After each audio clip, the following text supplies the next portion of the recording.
السلام علیکم ورحمۃ اللہ وبرکاتہ۔ پانچ نمازوں کی اہمیت اپنی جگہ پہ ہے۔ ہم نے بچپن سے جو پانچ نمازوں کے پڑھنے پہ اجر ہے اور چھوڑنے پہ جو گناہ ہے وہ ہم نے سنا ہے، لیکن آج میں آپ کو ایک ایسی حدیث کے بارے میں، ایسی نماز کے بارے میں بتاؤں گا کہ جس کے چھوڑنے پہ جو اللہ کے نبی نے نقصان بتایا ہے اس کا ہم اندازہ نہیں کر سکتے۔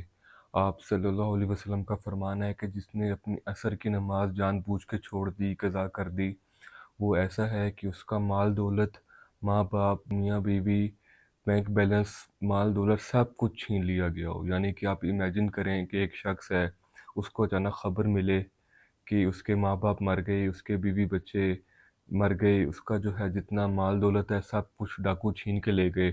آپ امیجن کریں کتنا بڑا اس کا نقصان ہوگا، اس کا کیا ٹریجڈی اور کتنا بڑا سانحہ اس کے ساتھ ہوا ہوگا۔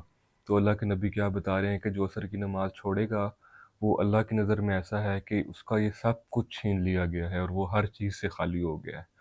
تو میرے وہ دوست، میرے وہ بھائی جو عصر کے بعد آفیسز سے واپسی کر رہے ہوتے ہیں، اپنی مصروفیت میں، اپنے بزنس میں اور میٹنگز میں ایک مصروفیت کا ماحول ہوتا ہے، آپ کبھی بھی عصر کی نماز قضا نہ کریں۔ کبھی بھی عصر کی نماز میں آپ نے سستی نہیں کرنی ہے۔ آپ آفس سے واپس آ رہے ہیں، آپ جائے نماز اپنے پاس رکھیں۔ آپ کو کہیں بھی راستے میں رک کے عصر کی نماز، حتیٰ کہ سڑک کے کنارے رک کے بھی آپ کو عصر کی نماز پڑھنی پڑ جائے تو آپ نے نماز پڑھنی ہے، آپ نے نماز قضا نہیں کرنی۔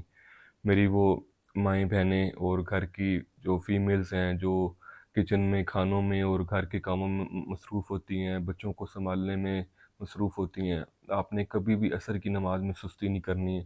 اللہ کے نبی نے عصر کی نماز کے بارے میں جو حدیث بتائی ہے، اس کو سامنے رکھ کے آپ نے کبھی عصر کی نماز قضا نہیں کرنی، کبھی عصر کی نماز نہیں چھوڑنی۔ اللہ تعالی ہم سب کی حفاظت فرمائے۔